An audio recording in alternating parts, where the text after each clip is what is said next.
Are Hasbro and Wizards of the Coast killing children's dreams?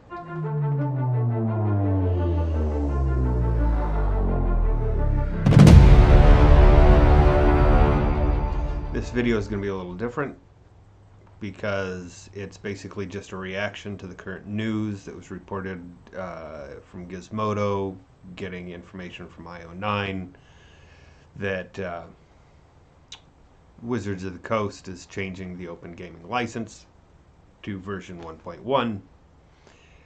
And yeah, everything that was posted in the Gizmodo article, it just makes it sound terrible. Except the one thing that sounds perfectly reasonable and fine is you can't use, like if it was in the current open gaming license, it'd be fine to have an inclusion that you can't use the SRD or Wizards of the Coast Dungeons and Dragons to promote anti-Semitism, racism, anti-LGBTQ, be discriminatory, etc. That's a good thing. I think that's a good thing to put in. You want to protect your identity from predatory or otherwise despicable entities. Speaking of which, the rest of it's pretty despicable. Now, the whole front caveat is this is information being released from one party, IO9, that's been given to a reporter at Gizmodo to report on. We're only seeing snippets of what is supposedly a 9,000 word, is it 9,000 word, again, document, rather than the 900 word two-page document of the original OGL, or not original, but the OGL 1.0A. And so it could be fake, most likely not. I mean, over at Kickstarter, they've confirmed some of the numbers and the way it's going to work, at least in regards with working with Kickstarter and doing the open gaming license. So doesn't look like it's totally fake. It could be a I don't know. There's a word for it, like not quite a Trojan horse, but you throw out a really, really bad idea so that when you throw out the less worse version of it, then it makes it more palatable to people, which could be the case. But again, it was they were supposed to give it to third party publishers, I guess, on the 4th of this month, January 2023, and they were supposed to respond or sign it by the 13th. So like 7 days. That in and of itself doesn't look good for a person doing that.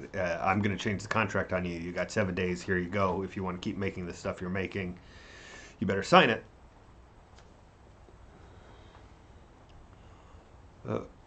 Obligatory. I'm not a lawyer. I'm not a contract lawyer. I'm not good at business, so I'm not a business person. But here's what I do know. The Gizmodo article states that the document that they got for the new open gaming license 1.1 has wording in it that allows Wizards of the Coast to use any content created under this license as their own in perpetuity with no royalties that they need to pay to the original creators. They don't even have to attribute the work to the original creator. They can just, if you sign this document and you publish something, they can take that and then publish it for themselves with their own artwork if they chose, in any way that they would like. At least that's what it appears to mean. Again, not a lawyer, not a business person, so maybe there's some leniency that should be granted. But as I understand it, as it seems that most of the rest of the communities over the intertubes understand it, is that they can take your work and just claim it as their own if it's published under the open gaming license. And that kills children's dreams, because you can bet that anybody ages 10 and up, or is it 12 and up now? I don't know. When I started playing, the box, the red box of the BECMI was ages 10 and up. At least that's how I remember it. I'm not going to go look for it. Because anybody in the ages 10 and up that get the game are going to start, whether they know it or not, they're going to start making their own stories with D&D, as has been done since D&D first came out in the 70s. And they're going to make their own stories, and they're going to realize these are their stories. And some of them are going to get inspired by that and want to further add to the great corpus of amazing work that has been done by third-party peoples and Wizards of the Coast. Some of their stuff is great, some of it not so great. But they've done good work. A lot of the creative teams at Wizards of the Coast have done great work. The business side is really failing at this point, by a layman's perspective. But the creative people at Wizards of the Coast were probably, well, I don't want to start. I'm not going to start assuming what their experiences were. I'm just saying that there's a lot of kids that started playing the game and got inspired to create their own works because of it. And some of them have gone on to do third-party publishing stuff. Some of them have gone on to go work with other people or other companies. So if you come into the game and it's already stated anything that you create can be used by Wizards of the Coast, why would I keep playing that game? If I know all of my work and effort that I maybe one day want to live off of, I want to make an earning or a living off of my creative work, why would I do that? Especially seeing the past 20 plus years of OGL 1.0A and 1.0. Seeing that and seeing how just the amazing works that have come out of that over the past 20 years. And then now seeing what 1.1 does. Why? Is Hasbro unaware of what's going on at Wizards of the Coast? Is Wizards of the Coast unaware what happened with 4th edition D&D?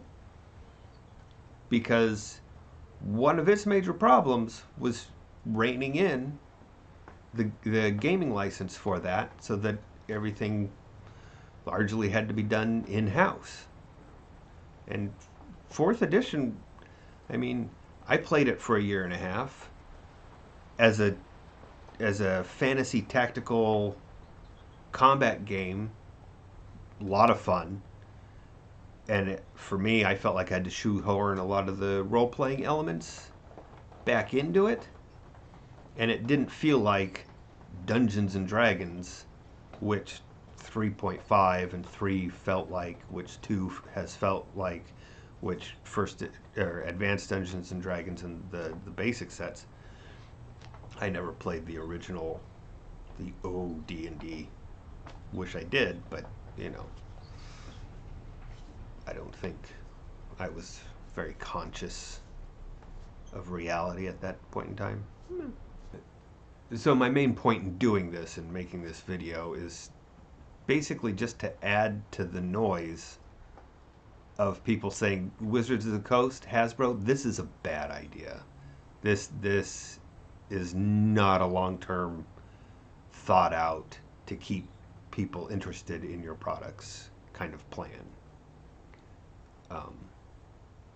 There may be some short-term benefits that you get over a year, and maybe that's all you're after. And if that's the case, yeah, I don't blame anyone for moving on and finding other systems that are not related to one D&D. They're out there. There's a lot of them. And there's a lot of third-party publishers that will find ways to make great stuff and make it system agnostic. So, yeah, I don't expect this video to really do anything. I mean, I know what my subscription and my hours viewed is.